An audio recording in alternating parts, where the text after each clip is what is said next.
Hey, What do do? yo. Welcome, everybody. Welcome, dear guest, Thank you, to everybody. another episode of the Culcha Podcast. Yes, sir. You get what I'm saying? Yes, sir. The voice you are hearing that is not mine, you will soon come to know as he will introduce himself. You know, here at the Culcha Podcast, I don't want to introduce you, dog. I feel like nobody ever gives you the chance to tell them who you are, the way you want to be known. So this is your platform. Hello, hi to the world, to the people, to Africa. My name is Petrael. On Instagram, Petrael21. On TikTok, Uncle Petrael, Daddy Petrael. Okay. Anyway, I am. Should I go? Oh no! Hold on. Am I rushing things? Listen. Oh. We've got time, dog. Let me relax. This is a podcast. Alright, we have protocol, we have rules. There are things that are done here, you know what I'm saying? Okay. In my hands, I've got some cards. On the cards, we're going to read a situation. I'm going to read it to you. Okay. So you are going to pick 3 cards, 1 card at a time. You know what I'm saying? Okay. And you just tell me what you do in that situation. This is a safe space, Okay. so you can be honest. All right. Here we go. Let's go. Pick 1. Eeny, miny. You find an expensive pen in a public place. Do you keep it?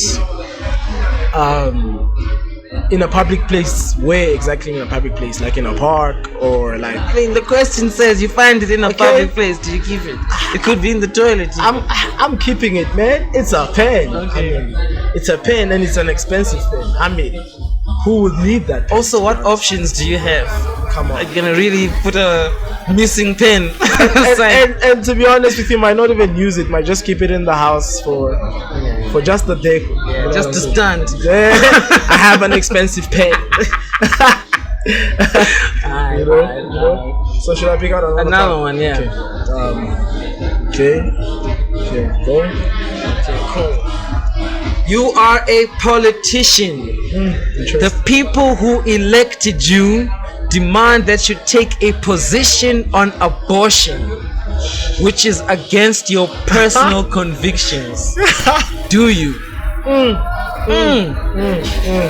That's a tough one, bro. I haven't even blown up yet, and you're about to set me up for failure. Come on. Do you want us to manage this one? No. For the sake of your career. For the sake of the future career. Listen, okay. No, it's the game. I have to play the game. But it's a safe space. You can't It's a say safe no if you people. don't. Yeah. We might not share the same opinion. Yeah. I might not be right, but this is just what I think right now. Yeah. Might change my mind in the future. Shout out. Yeah, I like that. I think abortion is a tricky one.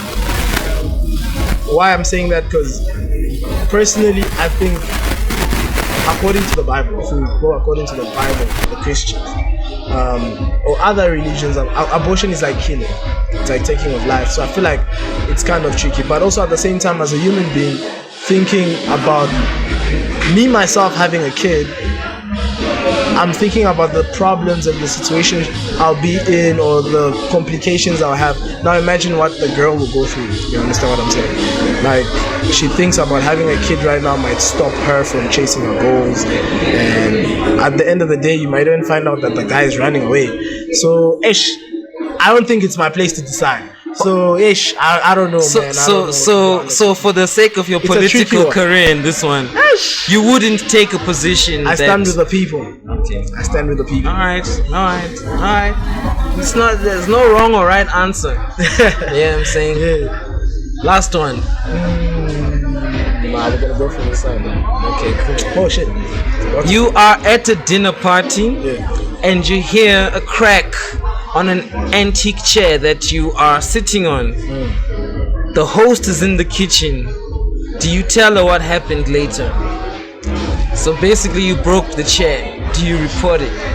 it's an expensive chip. I think I have to, because at the end of the day, he would know I broke the chip. I was probably the only one in the room, to be honest with you. So, You'd rather confess before they catch you. The guilt will kill me, to be honest. The guilt.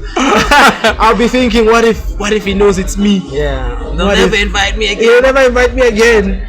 You know. All right, Petrael. Yes, sir. Welcome to another episode of the Kulcha Podcast. Thank you again. You know what I'm Thank saying? you so much. It's my pleasure to host you. Thank you. As far as I know, as far as you've shared with me, this is your first ever podcast. This is my first ever, man. It's a pleasure to have you here. Thank you so much. My hope and goal for this podcast is that in 10 years, it's going to be used when people are doing research about you. Yes, sir. Based on what your career turns out to be. You know, when you go to Google, you'll be like Petrael 21 or Uncle Petrael. I'm sure this podcast will be popping up the first. Yeah, for sure. It has to. And to many more. To many more podcasts. It starts here and it continues. Yeah. Yes, sir. All right, Petrael. Yes, well, I've been calling you Peter. I didn't know it was Petrael. Yeah. You know what I'm saying?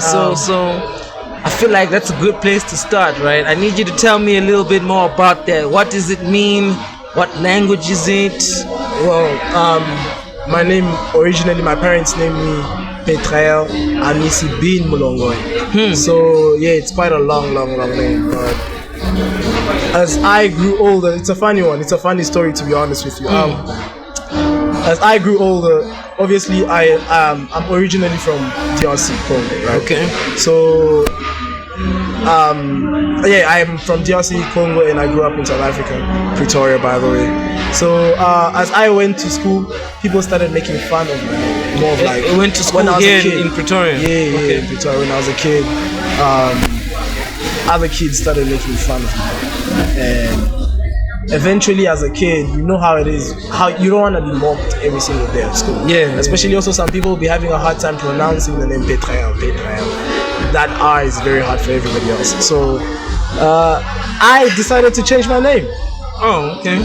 Actually, Peter is not the name that my parents named me. I named myself Peter. That's crazy. So I translated Petrael to Peter. You translated it for yourself? Direct translation, bro.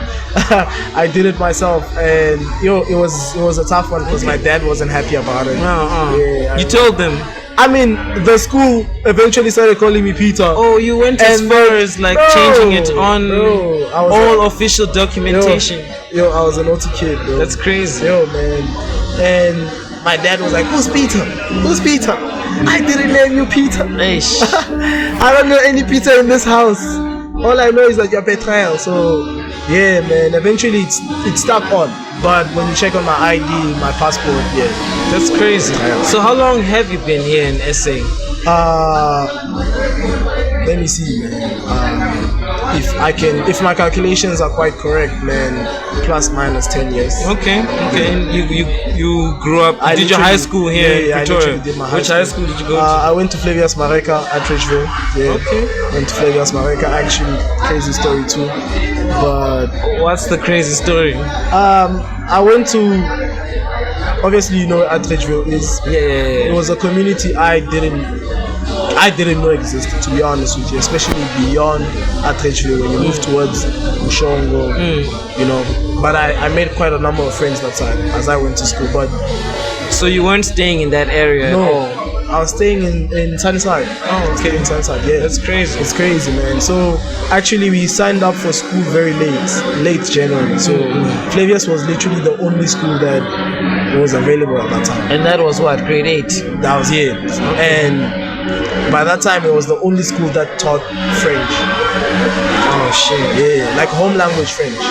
That's crazy. Yeah, so there were a couple of home languages like French. So you had to take French. Yeah. You wanted to take French as a subject. They thought French would make it easier for me to pass my grades. When you hear about Afrikaans, but how was your English? My English was quite good. Already? Actually. Yeah, my English was quite good because I went to it's a long ass story. Okay. No. It's a long ass story. I don't know where to start from, but let me just continue from Flavius Mareka. So I went to Flavius Mareka late January by that time, and it was quite it was quite fast. Everything was fast. We had kids who were a little bit rough.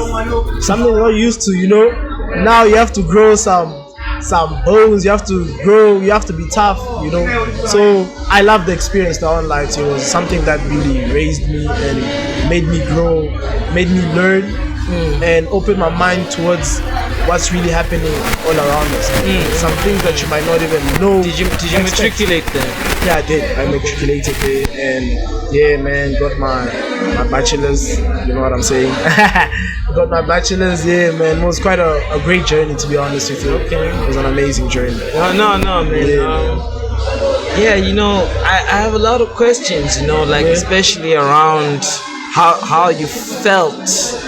You said you were bullied for your name. Yeah, man. But how was your integration personally as a young Congolese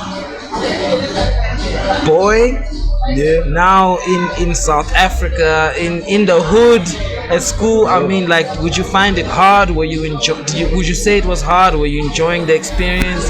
What are some of the challenges that you remember young Peter facing? Man, it was a really crazy experience. I won't lie to you, because it's like everywhere else. When you go into an environment that you knew different, foreign from what everybody's used to or what you are used to, everybody tends to act different. It's more of like a frequency. It's a different frequency that just arrived. And is it fond of us? Is it not fond of us? Is it friendly? Does it bite? Is it dangerous like they say it is? Yeah. You know what I'm saying? Yeah. So everybody acts different or reacts different towards something different. Yeah, exactly. Exactly. So I remember this one incident. By that time, I think I was in grade 9. It was break time. So the school had what do you call them? When you are like a lot in the school, and then they built they didn't build them. They look like it's like a class on the outside. What do they call it? I'm sorry, man. I forgot the name. Slipped my mind. So we're chilling that side. We're playing cards. So during break time, we're playing cards, and then these random guys came and they were standing by the door, and they're like, "What's the last?" Students. Yeah, students. But these students were not from that school. So what had happened is that I was copying something from the board, and break time arrived. It was 10:30 before I realized it, and it was just me and the teacher who were left inside the classroom. And I still remember pretty well, it was EMS. So this teacher left her bag, and one of the students, the naughty students, arrived and just opened the bag. He was with his friends. They took out a wallet and a phone. Yeah, and I'm the only one in the classroom by that time. And now the teacher comes back and notices that there's stuff is missing in my bag. And then who does she turn to? She turns to me and she says, "Hey, I'm gonna call the cops, bro. I'm gonna call the cops, bro. And if you don't tell me what happened to my phone, I'm gonna get you arrested, because it's literally you who was left in this classroom." And what's up, man?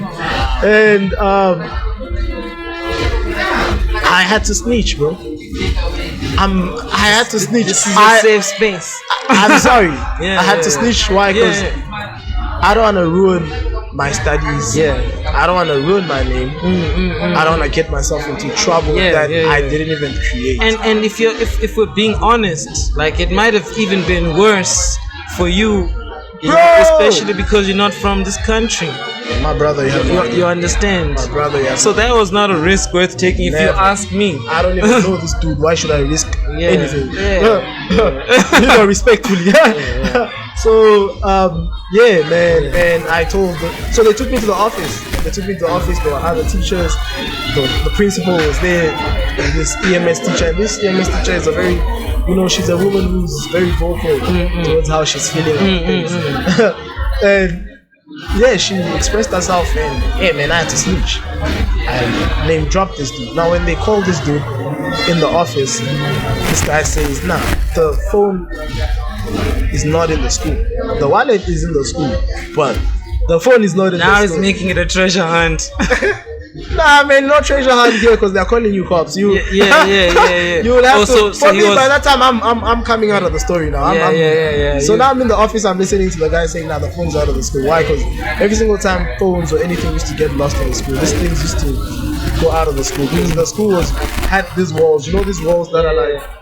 They have spaces in between. concrete palisade. Yeah. So other kids from around the area or other schools would stand like outside those walls and then they pass the phones and then they had like an area behind them which used to call up the smoking zone where all the kids that grew up quicker than us were practicing indigenous things.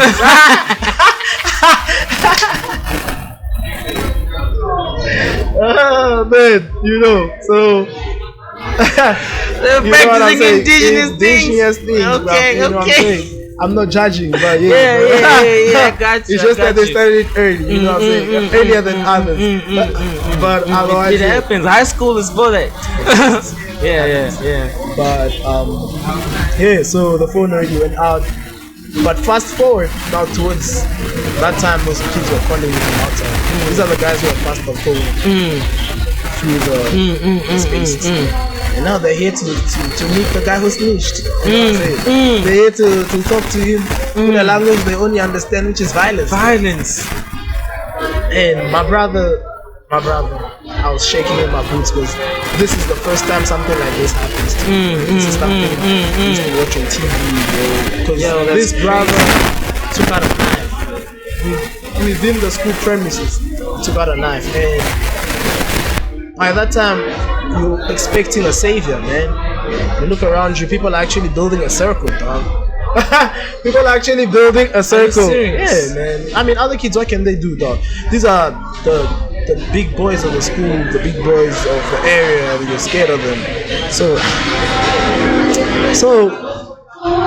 fortunately, man, my other French brothers who are studying French from other countries, either Congo or whatnot, as a home language. We came through and one hold me around my neck. I still remember that brother. His name was Treasure. You know, Treasure was a treasure. Treasure was a treasure. Trésor in French. Yeah, he put his hand around my neck and he was the only one, man. Because within this space of time, one of my friends, the one I was close to by that time in high school, already ran towards calling his bigger brother who was doing the trick by that time. So the ones that are left there, they are still also youngins, man. I don't blame them. They're also still my age. They can't really do much. So they're amongst the crowd, dog. They're amongst the circle. They're all watching to see what's gonna happen. And these guys tell Treasure, by that time I couldn't understand speed. They tell Treasure, hey man, Treasure, leave this boy, man. Because Treasure already has been in the school for a while. So nah, leave this boy. Like, nah, don't do that. And then while the teachers were coming from far, they saw the teachers were coming. One of them clapped me, bro. Like a serious clap. You know that? Yeah, the earring. Clapped me, bro, and yeah, it was painful, but fortunately it was just a clap. And that was it. It was just a clap. And by that time, that's when I started now realizing, okay, now I'm in an environment which is different. Like in my language, they say, if you can't beat them, walk with them. You understand what I'm saying? So I had to adapt, I had to learn, I had to fit in. Yo, that's crazy. Yeah, yo, that is a crazy story. Yeah, crazy story, bro. That was actually the build up. I won't lie to you. That was more of where it all started. Where my growth started as an individual. Yeah, man, that's crazy, dog. Yeah, man. Wow. It was a crazy one. Shit. Wow. Okay. You know? All right. But otherwise, amazing school, amazing teachers, amazing principals, some amazing students too. You know, one of the smartest kids I've seen in South Africa right now. Some of them went to UP, or some of them went to UCT. Friends of mine. I wouldn't have changed anything. You know, the whole experience I got within that school is what constructed me to be what I am right now, to fit into the South African community. Okay. Yeah, you know, I have two questions that I want to ask you, right? And the others are gonna come because like that's a very interesting story. I just want to ask you maybe like a quick side note. What do you enjoy the most about being in South Africa since you've been here? Are we talking about enjoying as as in. No, I'm joking. I'm joking. Yeah, no, I mean, if you want to say girls, it's fine. It's a safe space. Otherwise, South Africa's got some really beautiful women, amazing women. But that's not that. It's one of. I enjoy what I can say. I enjoy the most in South Africa is the freedom. I feel like it's something many of us here right now, as in I'm including myself. Because when I say us, as in the people that have spent years in South Africa, also South Africans, we take for granted. You understand what I'm saying? As in, we don't tend to see how much this freedom means elsewhere. Not everywhere you get to wake up and go and strike. Yeah. I don't know if you know that. Yeah. Not everywhere you wake up and you go and apply for a job and you get, even if it's not what you want, but you get it for sure. The opportunities, the freedom. Now I'm going to specifically stick to the freedom. The freedom of being. So now I like that because it ties into the other question I wanted to bring it back to your story. So would you say that freedom that you love about South Africa helped you to become who you are becoming? Like you realized yourself because of the freedom that you have here. Can we say that? Yeah. So I really. It makes me want to ask you, like, who are you realizing yourself to be? You know, I've met you a number of times. I think we've been cool for 6 months out here. 6 months. You know what I'm saying? Because that's how long Culture Sundays has been operating out here at Square 2.0. But like, you know, this is our first opportunity to really like get to know each other, man. And I remember one conversation we had was about fame. You know, the Uno that was in 2024 is not the Uno that we are meeting right now. For sure. Even though that was just 2 weeks ago. Exactly. And it's true. It's true. And you see that growth sometimes within how you eat. What time is it? How much are you drinking? How much are you eating? Are you eating more? Are you eating less? How are you dressing? What are the colors that you are now feeling more these days? Like you can see, for me right now, I feel like I'm going through a phase where I'm speaking through my fashion. If you've seen recently, as of recently, the colors that I've been dressing, some the earthy, brownish, some earthy Dubai shit, some big boy shit, you know what I'm feeling like I am heading towards something, and that something is big, and that something is man, I don't even know how to say it. It's bigger than So this is why you have a vlog. You want people to share into your experience. Yeah. But also another reason why I have a vlog, which so many people don't know, is that I feel like people have a certain concept about me. They have a certain ideology of the individual that I am.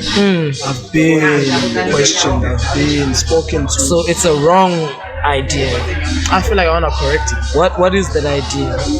That the typical idea of who a man is, of who a man has to be. I also want to show the world that a man doesn't always have to be all tough.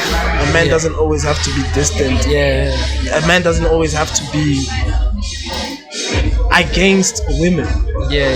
I'm not saying men are against women, by the way. I'm just saying a man doesn't have to be an enemy to himself. A man can love himself. A man cannot put himself into positions that can destroy him. He can put himself into positions that can love him, protect him, shield him. And that starts by thyself. Okay, so you're saying it's okay to be vulnerable. It's okay to be vulnerable. It's okay. We are all human beings. Why does the other species of human being has to be vulnerable and then the other one is not? I mean, we all human. We have flesh and blood, bro. So are you in a relationship? Hey. Oh, you don't wanna talk about that? No. Me not talking about it makes it look like I haven't. But otherwise, no, I'm not in a relationship. Was, but no more. I'm just currently living, man. I'm currently trying to get to know myself. Yeah. That's So you're single to mingle. Single to mingle to a certain extent. Okay, no, I get that. Responsible mingling. I don't wanna get into something serious right now, only for it to stop me from being the person that I wanna be. Yeah. Within the next few couple of years. Yeah. That's just me. That's just the level. So I'm right who do you want to be the next few years? Like, what does the future look like for Peter the creative? Petrael 21. The future of Petrael 21, I see it me working for myself, me being my own boss. Doing what kind of work? At this point in time, I would say, because you never know, you don't know what God has planned for you, but what I am firm in, and what I'm confident in, and what I'm putting in my sweat, blood, and tears in, is my clothing to Aspetnas. This is what I want to focus on. In 2025. I want to see where it goes, man. You know, people say sometimes, nah, you can start your own things and then they might fail. You must just work for somebody and whatnot. Nah, at least I want to say I tried. Yeah. I want to sit here and say I tried, but also at the same time, I trust in myself and I trust in the God that I pray in, that He won't let me fail, He won't let me fall. This might not be my destiny, but He will direct me to my destiny. But it's gonna be through this. This is where my destiny is at. Okay. You know what I'm saying? Yeah. You know, like I love your conviction, dog. Like you sound like you know that you were made for greatness. My brother, if you trust the God that I trust in, you will have that confidence that I have. I've not always been this confident. Yeah. I've not always been this outspoken. But within this journey that I went through, within this peace, and within the moments, within the people that I met within this journey, it's brought me to be the Petrael 21 that I am. It's brought me to So what's keeping you motivated? What's keeping me motivated? Yeah. Myself, man. I don't lie to you, myself. It is the only way to stay motivated. You know, I realized something.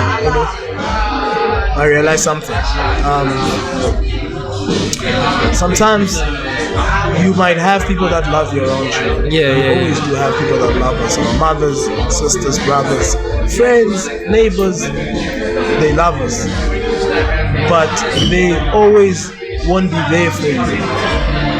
Meaning, if right now you know you love me, you do love me, and I've seen that you do love me, but I need 50K to start my business. Will you give me 50K?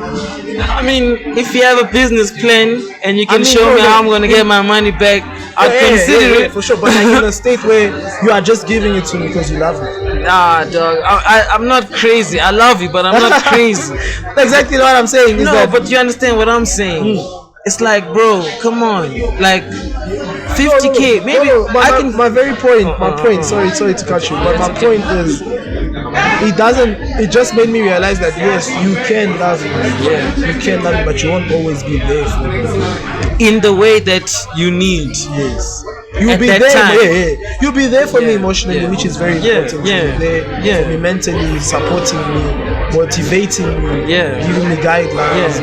And that doesn't mean that I hate you because I can't give you that 50K. Yeah, no, you need to understand that. My point is that at the end of the day, you are alone. So you need to love yourself. You need to put yourself first. That's just what I'm saying. That's just what I'm saying. Yeah, look, I respect that it's your view, but I don't know if I 100% agree. You know, I feel like, we're Africans, right?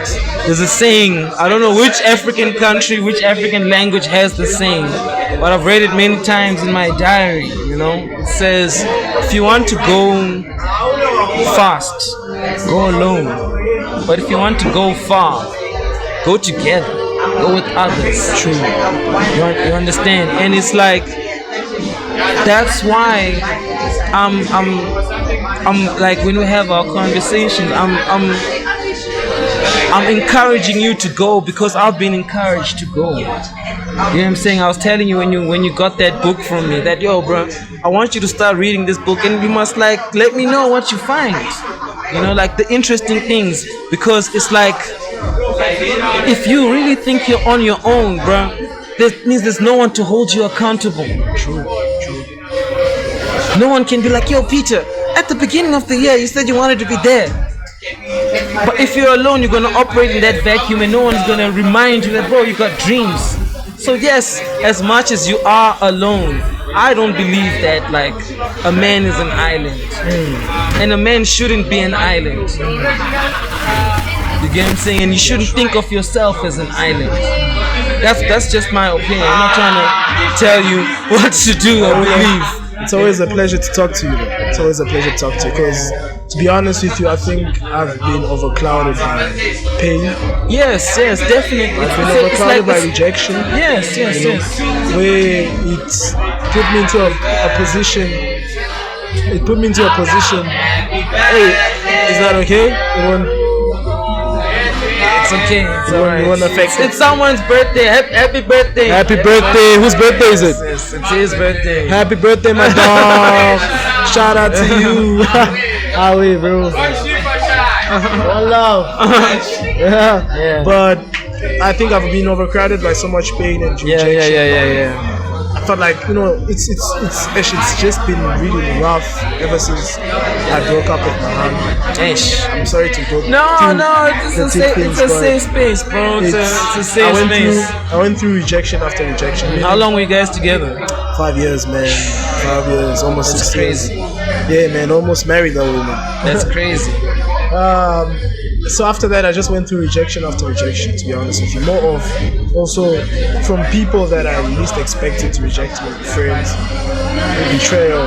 Went through, people speaking ill about me when I portrayed nothing but love. Let me ask you, do you feel rejected by people in this country? Are you taking it out as you're out of place here in SA, or I'm trying to understand how deep that pain is, because I can understand, feeling like no one understands because you're this guy from somewhere else in a different place. Nah. For me personally, I can say I've met one of the best, I can say, South African people ever. People that have helped me, assisted me, protected me, shielded me more than even people that come from where I come from. That's crazy. I've created brothers, I've created sisters, families, uncles, fathers within the South African community. I feel more, I don't know how my Congolese family and brothers and sisters will feel, but I feel more of a South African than I do feel of Congolese. That's crazy. I grew up here. That's crazy. And I spent way more time around South Africa. Even when I'm chilling or hanging around my Congolese brothers, they'll tell me, you are less of a Congolese. You are.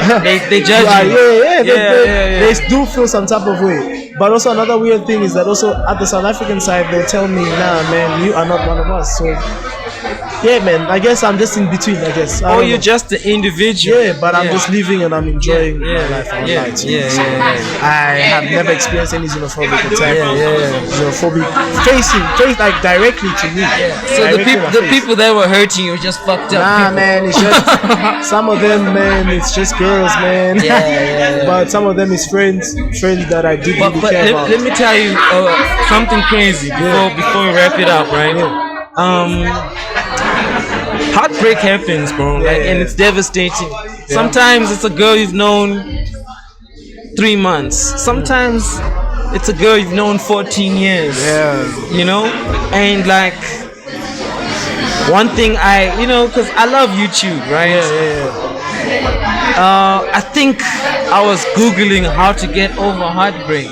Damn. You know what I'm saying? I was touched. Yeah. You haven't. It means you're not as devastated as you thought. How to get over heartbreak? Nah, but like I think I've googled a couple of words around. But let me tell you. I found this video. I forgot the guy's name. But he was talking about entrepreneurship, right? His whole thing was about entrepreneurship. So I think one of the keywords brought me to the video. And the first thing he says about 15 steps to success as an entrepreneur, before he started talking about the 15 steps, the first thing he said is that a man must go through heartbreak. True. Because that is the type of emotional rock bottom that you can build up from. You know what I'm saying? It's unfortunate, bro, Uno, but that's true. Yeah. I can attest to that. Yeah. I feel like Most real niggas after the heartbreak, it forced me to discover myself. Yeah. When I was in within this relationship, it's like I was so dependent on this woman. Meaning, like, bro, I was to a stage where I didn't even know how to order food online or Uber Eats alone, bro, because she was doing it. She was always there. That's bro. crazy. Like I just give the money and she just does everything. That's crazy. You understand? So after she was gone, man, I had to learn to be me. I had to find out who's Petrael 21, who's Peter, who's Amisi Bin Longoy, man. Who are you? What is your talent? What are you good at? You never told us what Petrael actually means. We know it doesn't mean Peter. No, actually, it does mean the same thing. It means the rock. Oh, okay. So yeah, it originated from the same name. It's just that in different languages. Okay. So it means the rock. Yeah, the rock where God built his church. You still fluent in French, right? I'm very fluent in French, my brother. Alright. So I speak French, yeah. Okay. Do you speak any South African languages? I do speak some Spanish, Zulu here and there. My accent is not that good, but I do be trying. One of the reasons why I never got to fully learn a language is that I've always grew up within a mixture of different cultures. Here I'm with the Zulus, here I'm with the Vendas, I'm with the Tongas, I'm with the Pedis.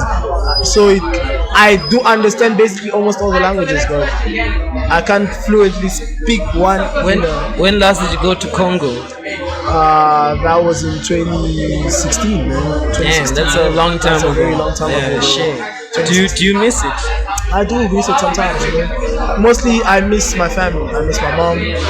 Mostly I miss my mom, you know. Sometimes your folks are not here anymore. No, they work back home. Okay. Right now, currently I am all alone in South Africa. And you're an only child? No, I'm the oldest of 3. But your siblings are that side? Yeah, they're back home for the moment because they're traveling abroad. Damn, so you haven't seen your folks since 2016? Yeah, man. No, I saw my mom. Do they come down? Yeah, my mom comes visiting me, but I haven't stepped on the motherland since 2016, bro. Just out of interest sake and also showing love and compassion to the situation out there in Congo. Are you aware of that situation? Yeah. The kobolds. Yeah, I am aware. I'm very much aware, my brother. It's a very sad thing happening back home in Congo, especially the fact that it's mostly affecting the kids. Yeah. You find that there's a lot of kids that are working. But you know what's crazy? I recently read that Congo is taking Apple to court over that shit. My brother, all I can say is that the position Congo's in, I don't think they have the chance to win themselves. But what matters right now is awareness, is the fact that people know what's going on there, and maybe somewhere a change might happen. You know? But yo, man, the story of Congo is crazy, bro. Very much crazy. Yeah, man, I remember when I was a kid, I watched this documentary called King Leopold's Ghost. Oh, brother. I couldn't believe that was a real human being. Brother, that man was way worse than Hitler himself. Bro. And nobody knows that. Bro. Okay, very few people know that. And, you know, people need to really research on that guy was a fucking psycho. Yeah, people need to really go and research on the situation that happened during the colonization of Belgium. No. Peter. Yeah. I want to park it right here because, yo, I don't want us to go into King Leopold. All right. But I also want you to know that you are welcome anytime. Thank you so much. Always, forever on the Kulcha Podcast. More than anything, I want to wish you all the best in your career. I appreciate you. Thank you for always sharing good words to me, man, and encouraging me and the people at the Kulcha to keep going, man. If I would say a couple of words, man, thank you, thank you, because it's my pleasure. I've always had this dream, especially this dream of Twice But Nice, the 5th store. I've always had this dream, but I've always been scared. I think it's scared to pursue it, thinking, what if it fails? What if it does this? But when I started watching you do this culture something, but when you inspired me the most is when you came for one of the fifth day, what do you call it? 99th Street. You came with your things, confident as hell, well dressed, good looking black man. Thank you. Good looking black man, and when I saw that, man, plus the fact that we're almost the same height. But when I saw that, man, you inspired me. You inspired me, and I wanted to get closer to you. I remember I stopped you once day and I said, "Nah, let me take a video of you. Let me take a young video because I'm gonna add it on this TikTok, this Instagram page I'm about to open for Twice But Nice. It's of clothing." You're like, "Yeah, for sure," but you don't know what you did, man.